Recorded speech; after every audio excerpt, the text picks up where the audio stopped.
IVM.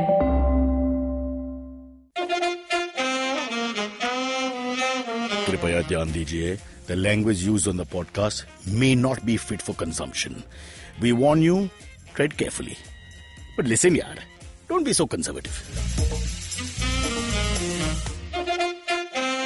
Alright, cock and bull in the middle of a very heinous and terrible session of my life where I'm forced to work many hours a day in strange places like Goregaon and Jogeshwari and other unmentionable places for a person who was basically born and bred in 3 kilometers south of the border from the sea. But I just was listening to people talk the other day and I can't understand why the response to oh my God is, what do you mean oh my God? Shouldn't the response to oh my God be oh your God? Because it's you saying my God, so my response should be oh your God. I think a lot of our problems with religion will be answered in this simple and straightforward exercise of understanding the grammar here. When I say, oh my God, your response is, are you talking about your God? And then, it sort of this works out well for everyone. So I just want to put that out there as a thought because I think we've been saying, oh my God, and not understanding the relevance of that fantastic phrase.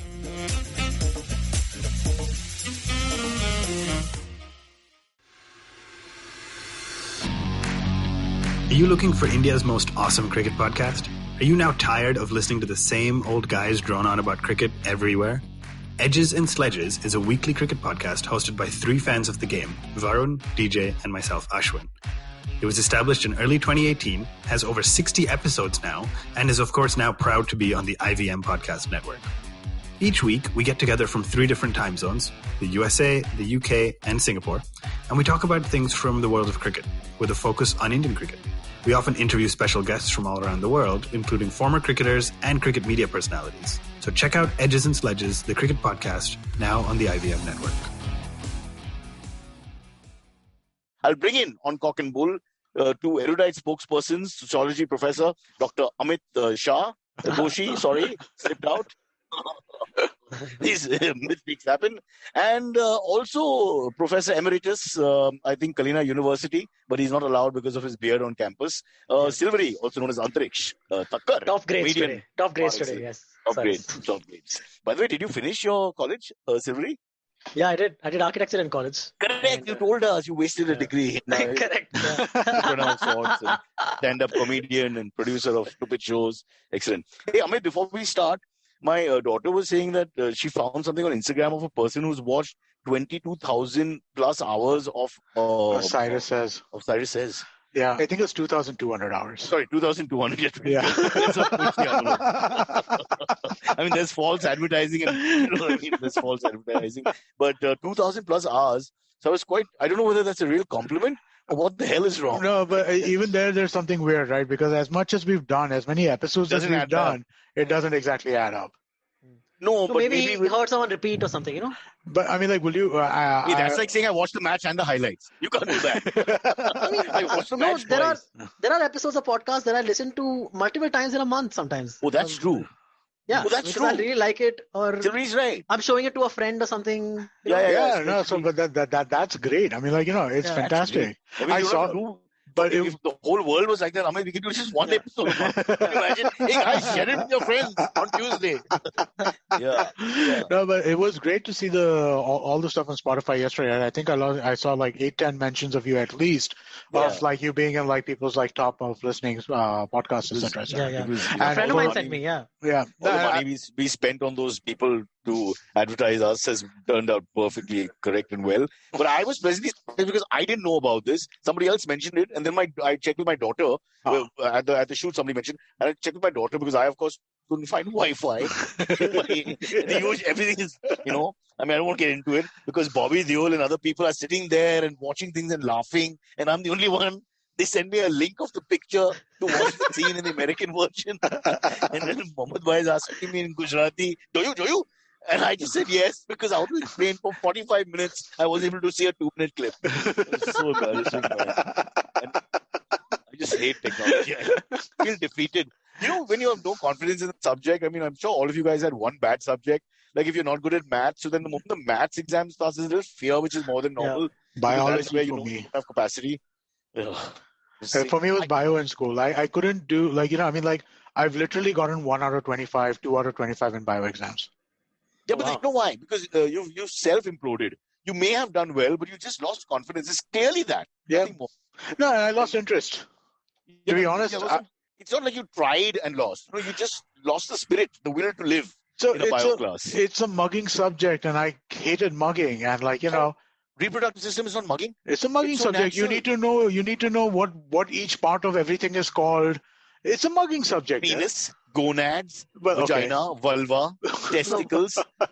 But that's like one chapter you're talking about, Cyrus. No. That's like one chapter. Have some high points at least before you go down. Say, ma'am, I got 5 on 5 in reproductive system, and 0 on 95 in endocrine system and solar system, and then we have blood system. Yeah, so Tick does that to me. So my point was that I was pleasantly surprised that somebody mentioned it, whatever, and so I had to enter the tech world. So I had to go through my daughter. So I came home and I asked her, and she said, "Yeah, it's on Spotify and this and that." So I was surprised. 2,000 hours is a lot. Can we give this person a prize? We should call out everybody who tagged us on this stuff yesterday now. Yeah, and I'm going to give away my prized lassi, Amul lassi from my prized lassi collection. Every day from the place where I shoot, I take home 3 or 4 Amul lassis, tending to drink them in the car. Okay. And then, of course, I drink 1 in the car and 2 for later. So now I have about 12 in the fridge from this week's supply. Wow. So cheers. As we say, cheers, big ears. Man, I'm a big fan of Amul Chas. I just can't get enough of Amul Chas. It is so great. I don't like chas. I only like lassi, but I can drink any lassi. All right. I'm going to read out some names, right? So Neha Majumdar, she has Cyrus says in her top this. What's awesome is she has 4 out of 5 of her shows are IVM shows, so that's great. Then after that we have wow. Who is this? This is Mayur. Listen to this episode. The thing all we're doing is plugging ourselves. Well, no, so this is Mayur Zafarwala. They'll call us the odd knob of podcasting. You understand? Hey, but we should not. And then we had Aniket Kharote. These are the people who really listen to us, man. We should talk about this, right? So Aniket Kharote. Then we have disclaimer. Abhyuday Cole. Aniket and all are being mentioned. They're being nice to us. We are the NGO, and they're being nice to us. Let's be very clear. Yeah. Then we have Kala Kotwala, Vicky Kolari. He has listened to 160 episodes for 8,395 minutes. It was probably minutes, not hours. That's probably what it was. It was probably 2,000 minutes. Then we got... but we must not fight over little decimals and points here and there. No, we must not. The effort is huge, and it sounds great. So let's go back to hours. 28,000 hours. 28,000 hours. Then we have Footy Fan 8254131, who has also listened to 117 episodes for 5,000 hours. Wow. Then we got Tanmay. 5,000 hours. That doesn't make sense. Sorry, 5,000 minutes, dude. You wanted to change hours into minutes now? I was doing what you asked me to do. Okay, all right. I'll stick with the program. Then we have Tanmay, who listened to 7,592 hours. And who himself is a pretty good comedian. So that's really pat on the back. To Tanmay Bhatt, we say thank you. Yeah. However he made time through his busy vlogging schedule is beyond me, but great. Unbelievable, yeah. Thanks, Tanmay. Welcome. While on the pot, those kind of things. There are moments you get yourself. Then we have Karthik O, another listener. We have Akshit Pitha. Okay, Akshit. Then we have Pan Scrapings. I don't know what his real name is, but his Twitter handle is Pan Scrappin. It's one thing to troll you and not give the name. Nice things, give the bloody name. Because now we don't even know if you exist. It sounds like something from another universe. Pan Scrapings. Then Rohan Jacob. Why Rohan Jacob? Rohan Jacob once heard 4 episodes in one day. So that was his highlight. Okay, well. Yeah. I got a couple. But I don't... I got a couple more. Someone calls Sujit Nambiar. His number 1 listen is Cyrus Says, and his number 4 listen is IVM Likes. Oh, nice. Yeah, which is pretty great. Yeah. I think I knew Sujit Nambiar's brother was in Red FM. Is it the same guy? I'll have to find out. Could be. We have Sushant Rhea, 2,169 hours. Wow. Hours? Okay. I'll stay. Program. Hours. Let's see. I think there's still a couple more. I don't think he was the last. Okay. Listen, let's stop gloating. This is disgusting. It's Ornobesque. And we have it is. Yeah. But our point is well made that we made a dent in the furniture.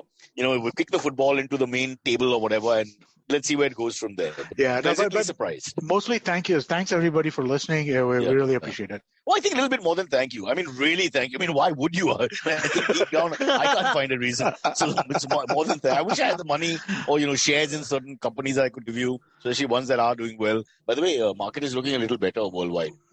It's been good for the last few days, no?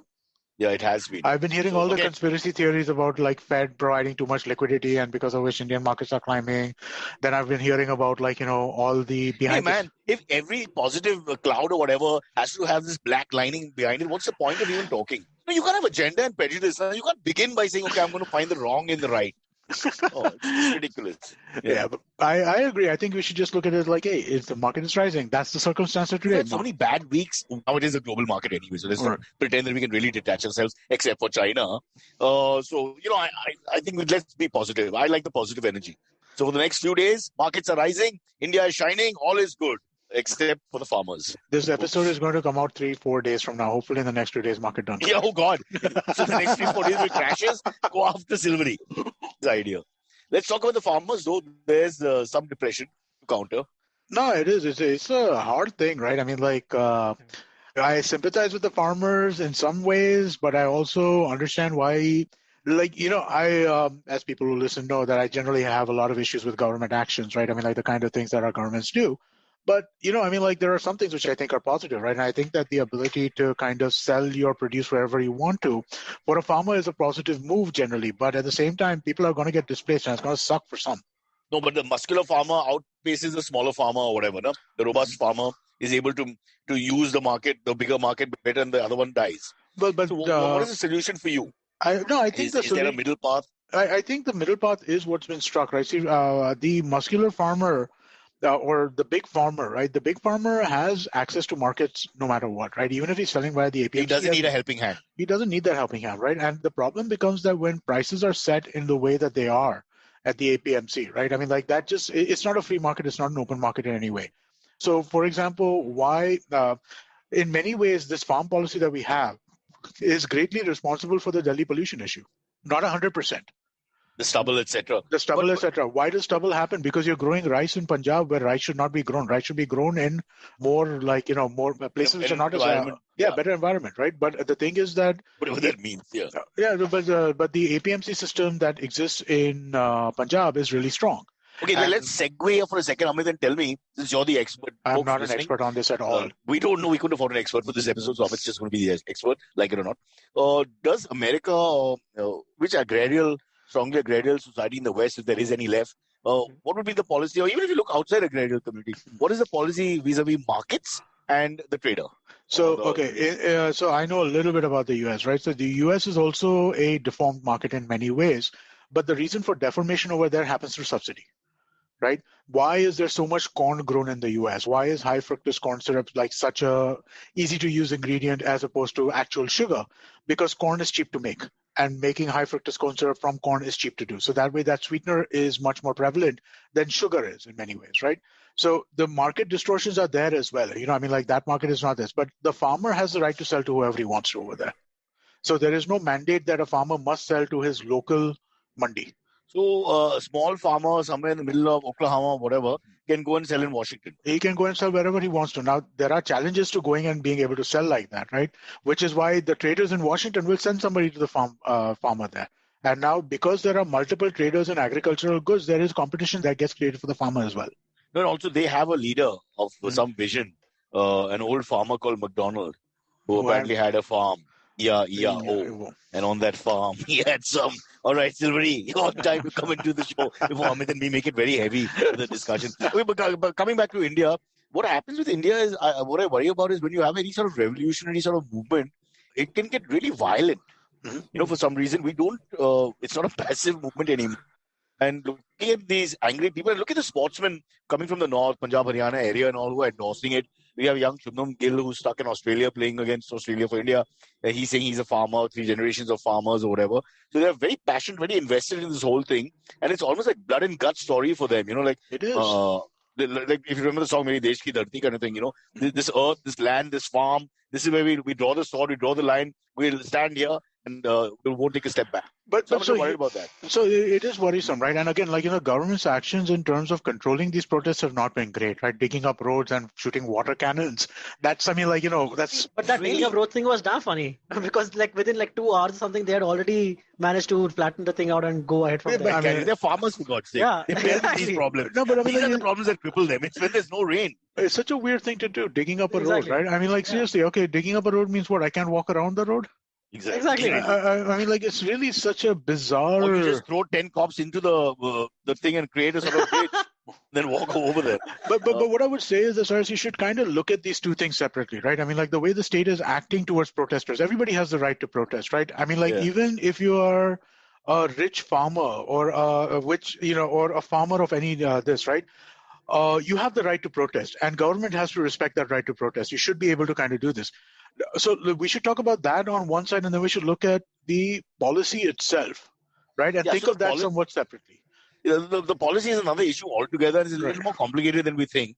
So we'll come back to that. But I'm saying we're talking about the police action. For example, this Section 144, as we favorite thing in India after lockdown is Section 144. Suddenly that's the number they pull out immediately. Oh, pisab kya? Samne? Theek hai, 144. And apparently the farmers came back with placards saying 288. Double 144, up yours. So there's a slight humor in all this, which is quite because they're Punjabis. No, Punjabis have a good sense of humor. That's the thing. A good sense of humor, really. Yeah. No, but what I like is I like that attitude. I really like that attitude because it's sort of dissent without crossing any line of brutality or barbarism or savagery. But it's very ironic and it hits home. You're saying 144, we double 144 to you, 288. You're right. It's like a Punjabi play. It was very funny. I like that spirit. Now, let's get back to. So we all agree that police across India rarely deal with this. In maybe they're just overwhelmed, I suppose, and they panic and they decide to take a very high-handed approach immediately to quell it because they're worried that if they don't quell it, they'll get overrun. It'll become something else. Yeah, because in sheer numbers. Yeah. I mean, if the people come together and if there's a domino effect across India and other people are saying, okay, enough of this crap. Then you start seeing people in uniform getting hammered. It's happened a few times in lockdown also, where they've been isolated and beaten up by crowds and all that. Yeah. Because it's a little tough to like the police when they behave like fascists. It is. It's hard to support the actions of the police, right?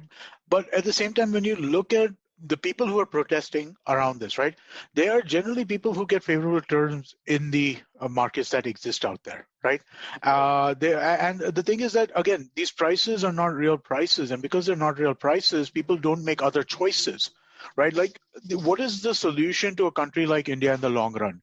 Urbanization is the solution, right? I'm not saying move to Bombay, Delhi, Bangalore, but move to cities, move from villages to cities. The more urban life creates this. Now, what happens is that these kind of price floors that exist in these markets, they kind of turn what is not actually a very lucrative thing, which is small-scale farming. Large-scale farming is very lucrative. Small-scale farming is not very lucrative, right?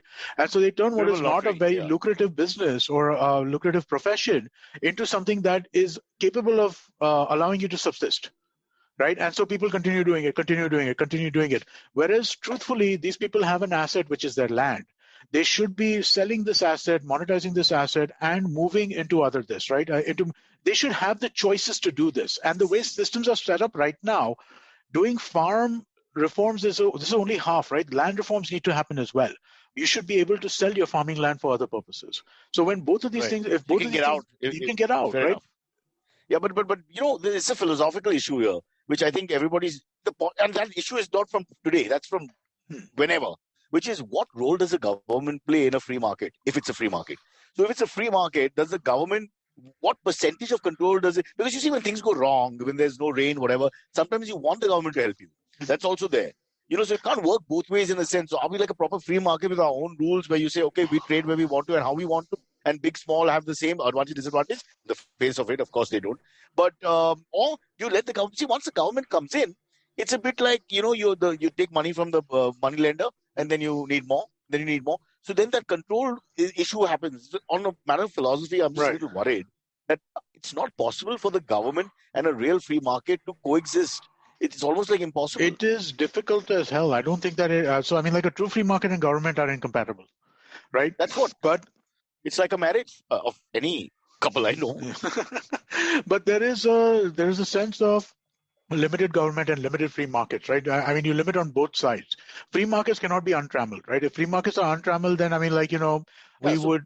You're right. So the logistics is that it can't exist, although philosophically it should exist because they can't coexist. Right. But now when you do this, I'm saying you're going to have problems.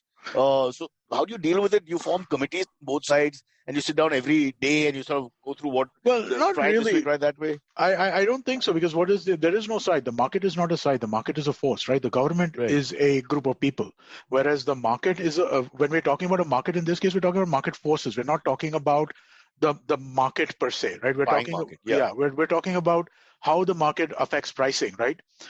And so given that there are no two sides, so the government is the only actor here. So now the question is, philosophically, how does the government exist, right? You look at what we have in India, right? And in India, we have basically all our governments don't believe in the power of the market, whether it's Congress, whether it's BJP, whoever it is. None of them are willing to support the market, right? In the US, things are a little different in the sense that the Republican Party traditionally used to be a free market party. The Democratic Party used to be a party of government.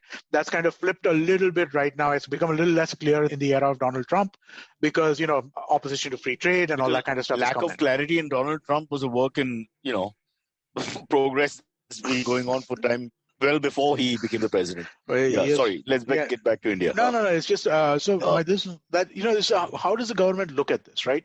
And the thing is that the government's never going to cede all its power. Right? That's not going to happen. Government's not going to say, go, forget it, we don't care, just do whatever you want to. They're not going to cede all its power. But the more limitations on government... But you think the power of democracy would be such that when the polity or whatever rises, the government has to listen. They do. That's the way it works. But then we don't care. Now, the problem is that the public in India, or actually the public anywhere in the world for that matter, right? We are always looking for what can the government give me. It's going to start with farmers, Amit Doshi, but it's going to end with me and Walkeshwar Malba Hill becoming a martyr to stop those morons who stop us in traffic while they allow people to go inside and outside Sayadri. People they don't even know. They just stop everybody for like 15 minutes. Every time I ask them, they say, Pata nahi. But they just stop you. When will that end? The pain and angst that we're also feeling in urban India. Similarly, you're a Punjabi. You must be having some land somewhere in Punjab. No, actually. We have now family land in Delhi, basically. We have a lot of property in Delhi. Because family shifted. You have no zameen and no zameen culture, no chacha, kaka, kaki. So my grandparents shifted from Pakistan initially when the partition happened. And then they went to Punjab. So do you support Pakistan in cricket? No, I support India. What is this? What kind of a question? Okay, so your land is, so you've got no touch with that whole thing. No, apparently, there are plenty out there who are very urbanized who still have, some land and some investment in that, physical way to their family members. We have relatives, but just not property of our own or like land of our own. Yeah. Right. But a huge problem that I see with the whole thing is that this happened with most governments and not just India, obviously. But the second there is any kind of dissent that might become a protest, government's first reaction is to antagonize those people in the sense that you start labeling them. Like, for instance, these guys were being called Khalistani elements, our farmers. Then the whole Tukde gang thing. In America, the fake news thing. They went after Trudeau because he's got a strong Punjabi population now in Canada. Yeah. And so he just said that I'm with the farmers or whatever the right thing is for his populace. And they said, Trudeau doesn't know anything. He's an idiot. No, it's not that. I mean, that's a different aspect, right? What Trudeau's comment even I think was inappropriate, right? A Canadian citizen saying whatever they want to about the Indian government is fine. But the Prime Minister of Canada talking about the Indian government's policy is not fine. In the case of Punjabi Canadians in his cabinet, bro, he'll have to say something. No, why does he have to say anything? Why does he have to say something? He may not have to have called a spade, because he have to say spade is a spud. Something close to spade, or Punjabi for spade, which is a spade. I don't know about that, right? Generally speaking, I mean, the prime ministers of countries will not address domestic policies. So you're saying it was not a statesman-like thing to do. I'm saying it's a very political thing to do. It's a very unusual thing. He has a strong Punjabi Indian base. I mean, they're larger than you think now, and he plays to that. He's just playing the political card. No, he's been doing that for a while, right? I mean, like he did some pro-Khalistani thing like 5 years ago, didn't he? I think it was there was something. There was some controversy around the Sikh community. Let's be careful before we label him this, that, the other. No. Because the Canadian law is very clear. Defamation is a serious issue. And they can reach out from Toronto and catch you. But I think a lot of so there were obviously the reflexive objections. Don't say anything bad about our country. But a lot of people who you would consider on your side also did not take kindly to it. Hey, Right? brother, for a Westerner, if you look at it this way, they don't look at it in depth. All they're getting is a maybe fascist government or semi-fascist government attacking poor farmer. It's the oldest story in the business. Which You is read any why fairy tale. the Prime Minister should not make a comment.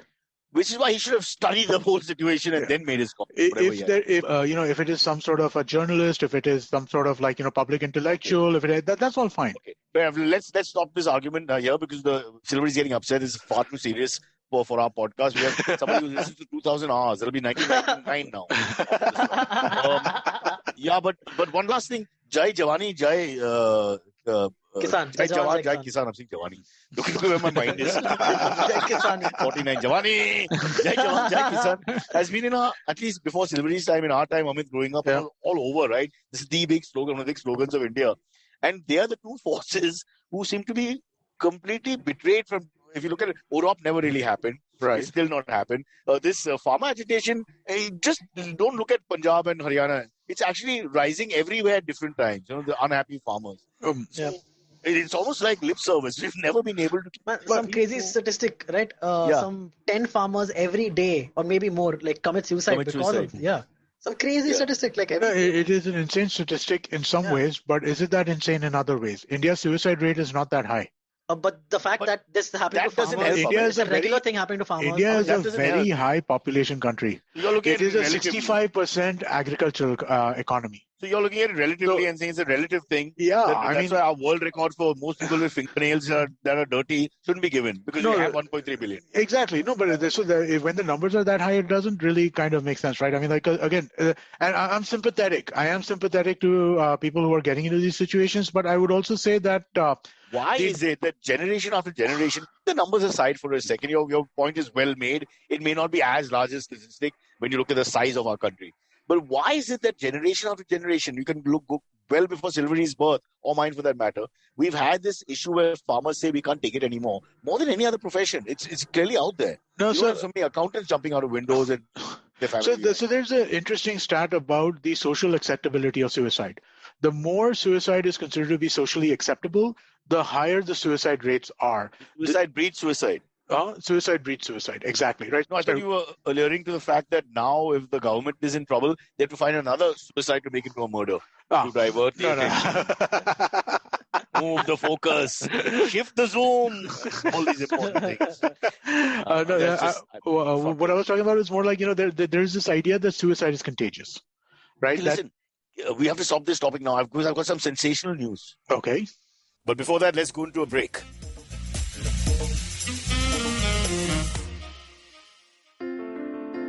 Entertainment is like food for the brain. It's a window to culture and a great way to understand the world around us. The internet has changed what it means to be an entertainer, creating new storytellers with millions of fans. It has spawned a new breed, the story sellers, those behind the scenes creating the business for this ecosystem. They work with brands, platforms and channels who are keen to capitalize on an audience hungrier than ever for more stories. I'm Vineet Kanabar, and I have a ringside view to how stories are told and sold. On my show, I bring you creators, artists, executives, and marketers for a freewheeling conversation around the business of entertainment. Tune in to Storytellers and Story Sellers for personal stories, analysis, and criticism every Thursdays as I talk to the brightest minds telling or selling great stories today. Yogi Adityanath was in Mumbai. Awkward pause. No response. What responses did you give to that? I saw him. And he's not a very big man. Okay. I saw him in a cavalcade of cars because while he was in the car. But was he being protected by Mumbai police? Or did he get his own police force? No. The force next to him was something else. Huh? I don't know what. They weren't. It must be. But Mumbai police was everywhere. Standing at attention and all that. So much for the center fighting with the state. They were there. And considering you know what he's come here for? He's come here to kidnap Film City and take the Film City from here and put it in Lucknow. So that now we'll have two film cities. And then there's one Ramoji Rao film Hyderabad, already tried. This whole country is going to be filled with film cities. Wherever you go as a tourist, you'll be like, I'd like to go to Film City. And you'll go to the wrong one. There'll be 50 of them in no time. I'm telling you, this film city epidemic has to be stopped now. We have too many actors. Trust me, I'm one of them. Too many people who need other jobs. Should be sitting around acting. They're trying to move the fascination from Bollywood away from Bollywood, right? So they're trying to make it another place. I'm all for this in a way. I know Uddhav got angry and all that, but I don't think that can ever happen, that Bollywood will be touched. But why don't they do that anyway? All the cities of India, as you said in your last discourse, the urbanization is not about the 4 metros or 5 metros. Urbanization is about wherever you are, urbanize it. Yeah. All these things there. And make your own stars, make your own films. Who knows, you may overtake one day. Well, so I think, I'm not sure exactly what this is, but him coming to Bombay to kind of take Film City from here, that seems a little tweaky. Why not just start your own thing, right? He's just tweaking somebody's nose by coming here. There's a political thing there. But then, of course, he's clearly saying, I'm not taking anything from here. I want to find out from them what they need so that when they come there, they can shoot in peace. Which is the same thing. Which you take everybody with the industry there to shoot. You move the geography. But you kept so we've got Filmstan is open, come and watch it. But there's nobody there. No, they have Bhojpuri movies being made, right? It's just a different language. Also, I don't think Bhojpuri is the end of what he wants. He wants everyone in the South. No, I get that. I get that. My point being that, I mean, like, if he wants to... The papers have advertised Lucknow as the second easiest place to do business in India. I'm not sure who the first is. They not mentioned that, but probably whether it's Mumbai or not, I have no idea. But if that is true, and I don't know how you can say that, because I know in Germany they have a very clear way of doing that, which is how many days you take to set up a business. That's the way we rank you. So if it was a German magazine, they would say you take 3 days to start for a startup to actually be on and going.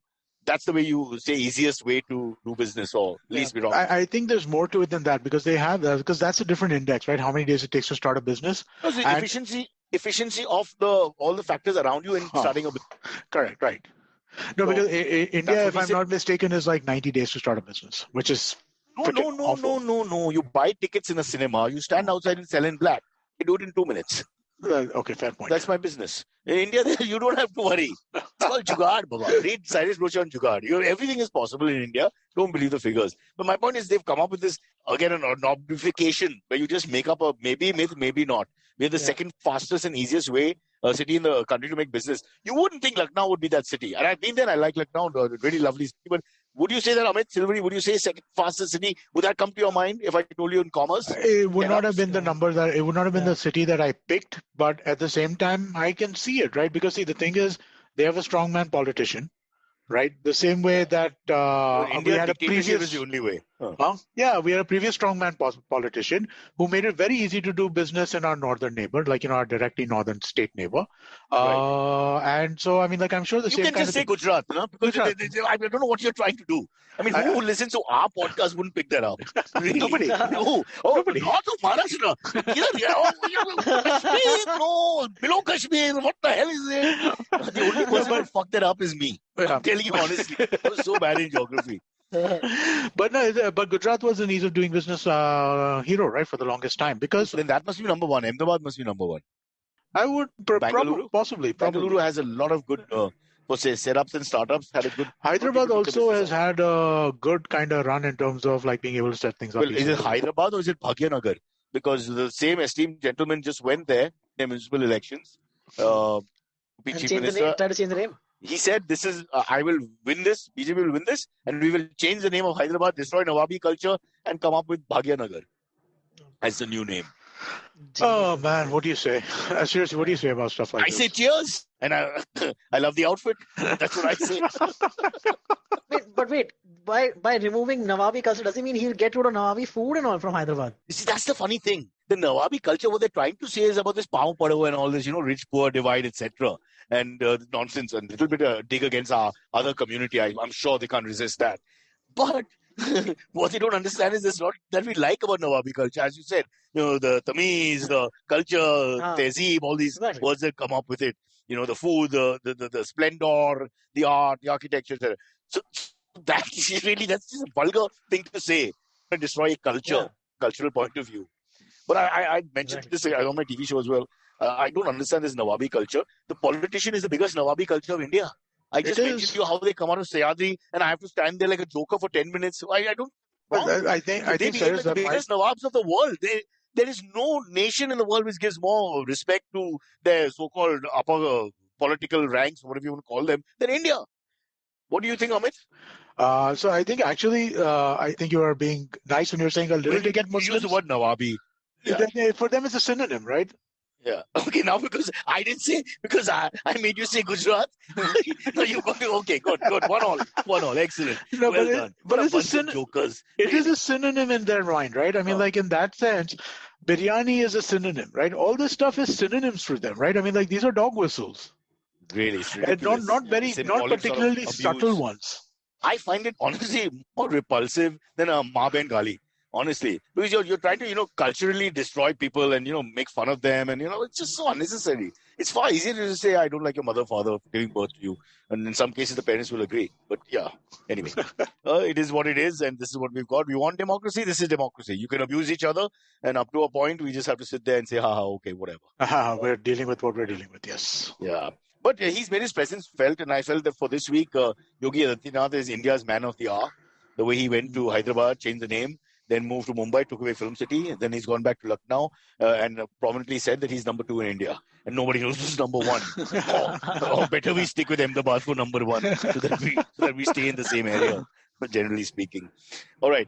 So Amit and I were talking before the recording that about Rhea Chakraborty's brother. He finally got bail after 3 months of being arrested, dude. 3 months. But 3 months. The thing that went against them, they paid on Google Paytm or something. Is that true? To buy the stuff? One of Amit's favorite payment modes. Sorry. He was buying through that. Google Paytm, whatever. Google Pay, Google Pay or whatever. Yeah. That's how you transfer money to people these days, right? I mean, like I don't take out cash at all anymore. You think that you would not use a transaction which is sort of above board. You use a transaction where you hide under a bridge at night, and you know how you see it in the Hollywood, even Bollywood films. Even drug dealers are afraid. It's like a Scootsy Swiggy kind of moment for me. I find it funny. Yeah. It's like me ordering my supplements online. Yeah, but even drug dealers are afraid of COVID. No, so they don't want to touch money, and it's easier. The thing is, it's easier to send stuff and then just have money transferred to you than just go there in person and I sound like a drug dealer. I'm not. I swear to God. Or maybe the druggie is protecting the drug dealer because they don't want anything to happen to him. God forbid. Yeah. Who was shut down for 4 months. You saw how badly it affected everybody. So, they want to make sure that guy is okay. But, I think it's a bit of a travesty. The whole thing, I'm sorry, they may be guilty of, smoking up little ganja here and there. Okay, I won't say the word little. How dare I? What do I know? But I still think the punishment doesn't fit the crime. No, it doesn't. There's a UN resolution out, I think, yesterday saying that they want to take marijuana off the list of dangerous drugs in the UN. Oh, wow. You know better than me, your country of your citizenship, the passport you hold, and the one you voted for, half the states have made it legal. Many people are growing it. I think it's recreationally legal in about 8 or 9 states. It's medically legal in about 35, 40 states. It's still illegal in 10. Okay, so medically legal is a bit of a gray area because I think it's medically legal here as well. If you can get a thing from your doctor saying I need marijuana to live because of pain or whatever, I think in most countries that is allowed. But the 8 or 9 states, I don't think so, because I had a friend whose father was suffering from fairly severe cancer, and he wanted basically they give him opiates, right? So basically chemo really screws with your stomach and stuff like that, right? And so you get this oil, like it's THC, what are the not THC, the other thing, not the other one, the CBD. You get the CBD oil, right, which is basically it doesn't get you high. I like the way you pretended you didn't know so that now no one can track you down. I said the name of the compound which can get you high. I couldn't remember the name on Gujarat, which could not get you high. Muslim, but you've done very well on narcotics. Yeah. But the CBD oil. Similarly, you suck because now they all know you know everything. About the non-getting high one. The non-getting high Yeah. Look at the young, India's future. But the CBD oil that was there, right? I mean, like they had to go through weird sources to pick it up. Really? Right? Yeah. Basically, what do you a pusher? You mean? Yeah. I mean, like it wasn't a pusher. It was somebody the doctor kind of said that you can talk to this person and he will send it to you. So they didn't go to the chemist. No, they didn't go to a chemist. It was. Who did they go to? So basically, the doctor recommended somebody who could help them with the compound with the oil. Name like Jagu Bhai and all that. I don't know. I didn't ask that question, but it was like Was it in a shop? Huh? No, it wasn't. It was like parcel bhejo, paisa bhejo. It was that kind of thing. And you say easiest place to make business is Lucknow. What are you talking about? Yeah? You can start a CBD oil business in 2 minutes. Just call the doctor. All right, excellent. Yeah, but the only people who want CBD oil are people who are suffering from cancer, who want to mitigate the of chemo. I'm sure in India, but once the doctor's note is applied, opiates, for example, are used. Opiate Right. painkiller, which is a far higher class drug than marijuana. Right. And I look at Western Europe, parts of Eastern Europe, South America is looking at it, although they've got their own drug issues which are far beyond anybody else's ability to understand. It looks like marijuana will become legal almost everywhere at some point. It should. I mean, like, it's been illegal in India for 25 years, 25 years, 35 years. 85. Only 35 years. 35 years. In 1985, under pressure from Ronald Reagan. Oh, is that so? The last man who smoked up in peace was, let's give him a name,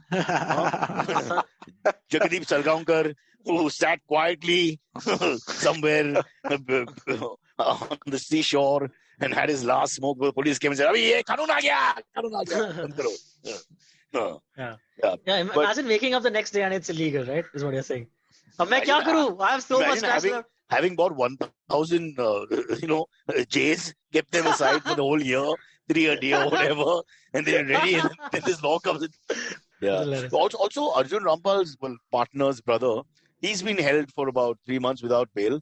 They just keep deferring his bail date, as in the judge didn't turn up, so that you use the bureaucratic process to give him more, almost like with Kunas. So I'm just wondering sometimes, it's so... everybody should get bail except for like murder or I mean, like, bail should be the default, right? Liberty, we must protect liberty. Trial. Didn't we hear that recently? Innocent some court case guilty. Exactly. It's just, and I'm not saying that they aren't guilty. Maybe they are guilty, but follow a process where you have everything ready. The guy can only be sunk when the ship is completely filled with holes. You can't do that. You just it's tactic, right? It's a timing tactic. It's like Rhea's brother, 3 months in jail. You can't get that back. If he wins the case, it's dismissed, whatever. He still spent 3 months as an under trial. So he's not paying him back for that. And for what his parents go through, his wife goes through, his drug pusher goes through. No, not saying that he had one or anything like that. No. But really, the mental stress of being in jail for three months is crazy. Just think of the family, brother. It doesn't end with one person. Exactly. It affects even friends and all that. Everybody gets depressed. Think of yourselves at the end of May. You were not even in jail. You were in the house. Yeah. Right? And how fucking pissed were we, right? I mean, like, we've gotten a little more used to being around the house. We've also been able to go out a little bit more than we used to. But how pissed off were we that we are stuck at home for those first 3.5, 4 months? Correct, absolutely. Really? No, you're right. And listen, if he's innocent, what the hell? Okay, his sister dates some guy. The guy has a huge depression issue, but he's an iconic figure in India, known name and all that, and all this spirals. So if he's innocent, really, it's just unnecessary, Just unnecessary. I want justice. I'm going to start my own agitation. I don't want to go all the way to Delhi. Okay, because if I miss this winter time, then the summer comes, it's really hot. I have shortened those conditions. We used to take lunch breaks at 4:30. TV 18. I will never forget what you made me do. Lunch breaks at 4 o'clock. And then Pradeep would come to me and say, "Sir, burger to band hai. Aapko sirf chips ka packet milega." And he would give me a packet of chips. Third world shooting, third world icons. Stood there and ate our chips and drank water. Oh, low budgets. What a lovely place to be. You guys don't even know that. You're all spoiled here. You don't know what it was to work like a real laborer. That's why we agitate against the government. We are oppressed. We feel the pain. We understand. We empathize. We know what they're going through. Any market anywhere in India which wants to fight the government, we fought our own personal TV government of producers who wouldn't spend any money on food. Never. Why don't Indians break for lunch at lunchtime? Nobody ever understands that lunch is maybe between 12 and say 2 or something. Right. It can't be at 3:45 and 4:15. Well, now we'll break for lunch. I mean, who does? I can't. But we have to live. So I think that's the dictatorial nature of a film set. Really? Did you have that as well when you were? Yeah, 100%. How do you manage when they for 8-9 hours you don't feed anyone and you carry on?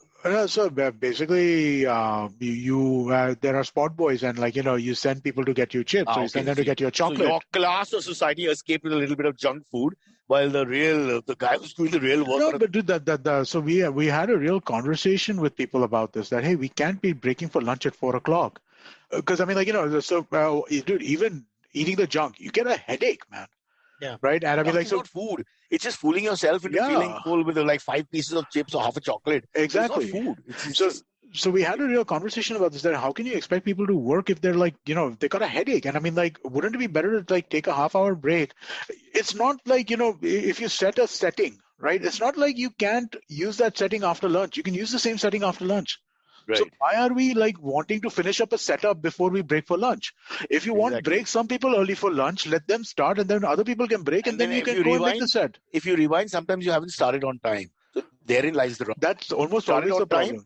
Then you break at the right point, and that's why it was devised. The day is devised like that. Yeah. But you can't sit from 8 o'clock, do nothing till 11:15, and then take a lunch break at 4. It's just, anyway, why are we digressing? There were farmers dying in our small world of pain. And that to lunch. Why not? Which we get. Why not just like we don't get. Why not just have like an all-day long buffet or something? So they do that in the US. In Australia, I shot an ad film in Australia once, in Sydney, and they kept the food out because you're shooting outdoors. So it was all food that, doesn't get destroyed in any way. So it's more like beans and ham and things like that. Yeah. But it was all out there, and you have to open it yourself and eat whenever you want to. Yeah. By the way, all the juices in the world. I'm an Indian kid, and I love rangeen drinks. Green. I see that, I become 5 again.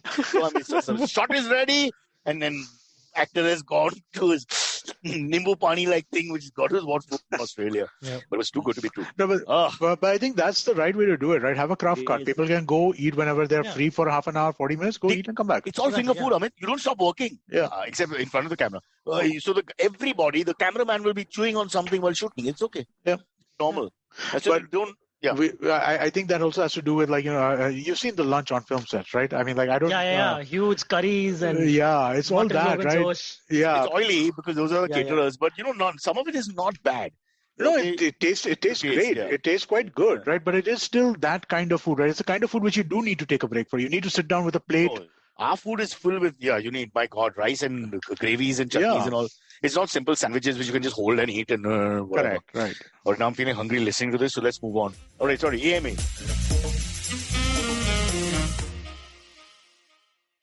Hello, everybody. Welcome to another great week on the IVM Podcast Network. If you're not following us on social media, please do. We're IVM Podcast on Twitter, Facebook, and Instagram. It's been an absolutely incredible week on the network. We had so many great guests, so many great episodes. Advertising is dead. We had Faye D'Souza on. Varun took a break for 4 weeks, but what a bang he's back with.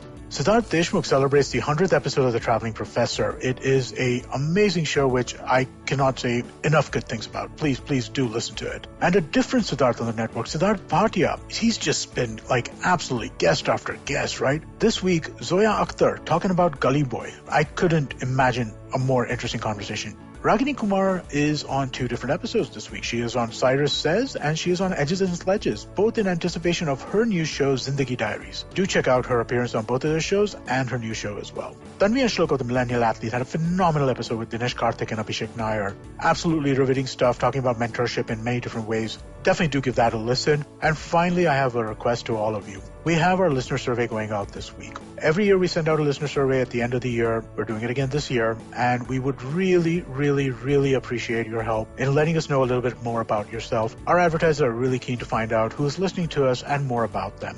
Anything that you could do is kept anonymously, and we would really appreciate your help in this. And to sweeten the pot just a little bit, we'll be giving a randomly selected group of participants in the survey some IBM swag. Last year we gave out coffee mugs. What we're going to give out this year is still a surprise. So please do help us out. Would really, really appreciate that. And with that, let me get you back to your show. Follow me at Instagram and Twitter on Bored Brocha. I'm so bored, I need your help. I need your love. I need your touch. Okay, just follow me. First one comes in from Sharda Dutter. It's titled The Fabulous Lives of Bollywood Wives. Hey Cyrus, Silvery and Amit. Big fan of the show. Has made commute so much easier, your show has. I wanted to know if you all have watched The Fabulous Lives of Bollywood Wives and your Vishesh Tippani for the same. I found the show hilarious, unintentionally, and really want to know what you guys have to say about it. But have you seen it? Someone was saying on the set that a lot of abuse and all, is it? I mean, it's just like the F word and all that. Yeah. Like rich, glamorous women saying fuck you and all that. Correct, exactly. It also seems pretentious. It seems like they don't use it every day, this thing, but because they were in front of the Netflix camera, they were like, "Arey, bolna padega." Extra cool quotient के लिए मुझे एक fuck बोलना पड़ेगा every 30 seconds. Exactly. Producer saying 30 seconds. Exactly.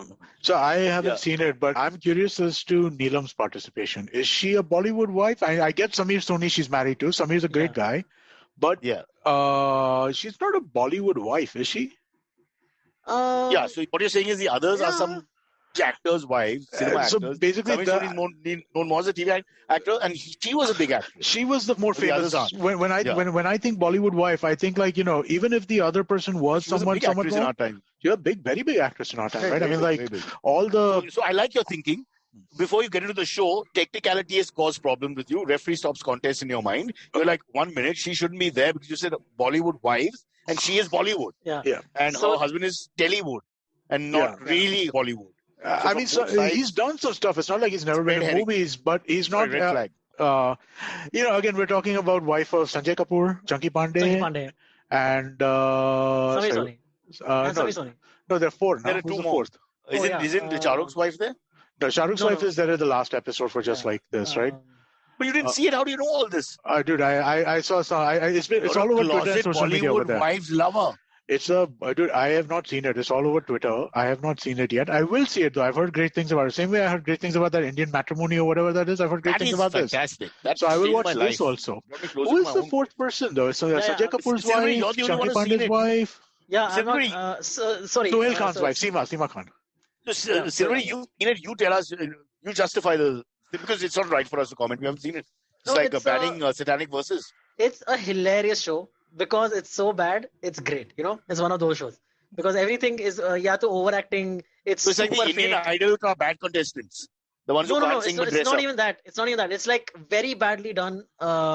Kardashian, the Keeping Up with the Kardashian kind of show. But And it it's is like everyday lives. vaguely written by Anuva Pal and all, if I'm not mistaken. There are 2-3 of them who kind of wrote it. But- I think the Naomi girl who came on our show, did they sort of those write are- it? Or Yeah, she was involved in it. I think she was. So when Naomi you have Datta. writers involved, what do? They sort of pigeonhole it a little bit for you, and then they let them talk. But so it's like doing an improv, but there's a direction. It's like Big Boss.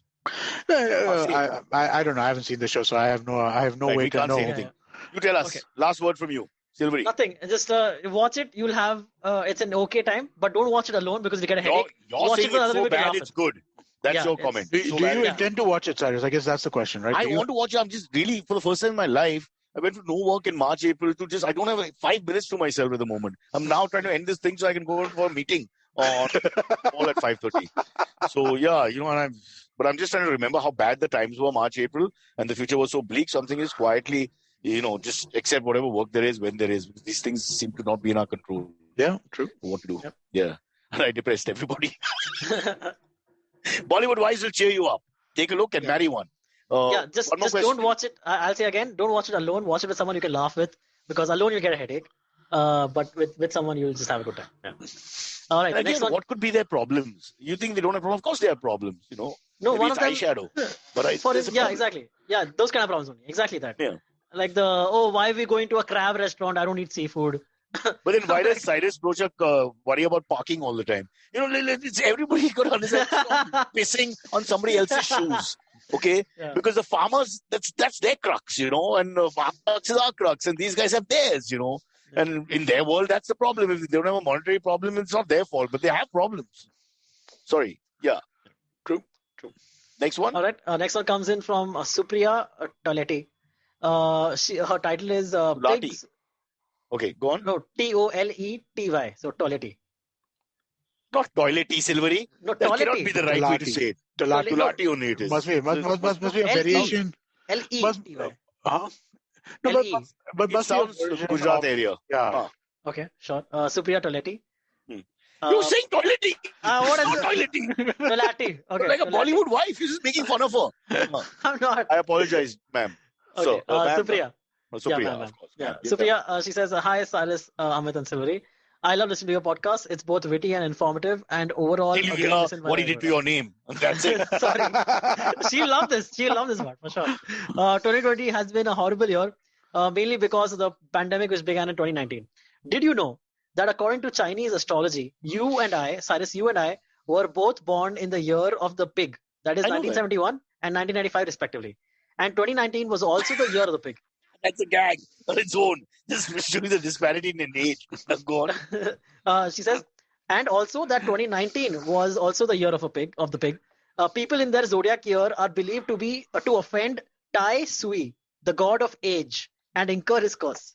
It is believed to bring nothing but bad luck. So my question is, do you think you and I and all the other people born in the year of the pig did something really terrible which caused the pandemic to start in 2019? I don't know, but if you look at me, there's a lot of pig-like features. So I'll take the good part. For the bad luck, I apologize if it's come from me. It was not intentional. I hate humanity, but not to the point where I would want people to die. I just want them to leave me alone and stay away from us and give us space. That's which maybe is why this came about. When you think back, that's perfectly the point.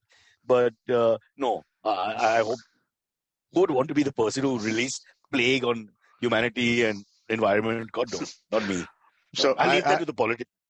I have nothing to say about this other than my opinion that the only thing more bullshit than the Zodiac system is the Chinese astrological system. That's the only thing more ridiculous than the Zodiac system. I like it when I'm eating. I love it when, to read it on the menu at China Garden. Yeah. Because they sort of also about what food will go with, which what food matches your Zodiac. I mean, they really take the science to another level. You must eat lamb chops in this gravy because you a pig stock or whatever. I don't know how they get that. It's beautiful. Silvery. And the last part of a question though is also, when do you think things will come back to normal? Because after how can you ask us, the lowest grade social philosopher of all time, to answer a question which involves science, sociology, economics, and calculations are far beyond our control. Because right now, as we speak, England has won the race for the vaccine. Immediately in 20 minutes, Putin said he's selling vaccines to everybody. Just like 20 minutes later. And now I think that's just been like a catalyst for everybody. Our man has announced some 5 different vaccines coming soon. DJT has said 40 million vaccine doses in the US in the month of December. Because he wants to call it the Trump vaccine, so it gets distributed before he leaves office, no? Yeah. Exactly. The Trump vaccine should be given before he came to office. My worry is that somewhere in India, there'll be a couple of old parties thinking, Joe, Malaria vaccine London ma. Why did they leave? I got an interesting, I didn't get it myself, but I saw this interesting SMS somebody got. Vaccine tourism. 1,75,000 rupees to go to the US once the vaccine is released over there. Includes airfare, 3 days and 4 nights of stay, vaccination, and return. Lovely. So what you're saying is you go, mask on, you come back. Hi, man. Whiskey soda, 2 ice. That happy note, so we end our lovely podcast. Yes, we should. Think here. Right. And I hope next week will be a little lighter at some point, so it shouldn't be this bad. All right, then. Cool. Bye-bye, ladies. See ya. Okay, catch us on any of the podcasting apps. Please, we beg you, we need you. Send us your questions on Twitter, on Cyrus Says In. Or you can email us, even if you're not female, on whatcyrussays@gmail.com.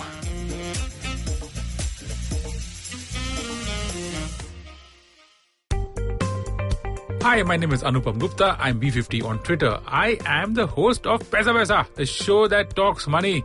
On my show, I speak to experts from every field of money and finance, from stock markets, equities, debt funds, credit cards, life insurance, every possible area of money and finance that you can think of. We even did an episode on cryptocurrency. I've got fantastic guests from mutual funds to personal finance experts everywhere. Robo-advisory, startups, just name it, we've got it. At Paisa Vaisa, we help you make smart decisions about money. You work hard for money. Now make your money work hard for you. New episodes out every Monday, and you can listen to my show on the IVM Podcast app or any other podcasting app that you have.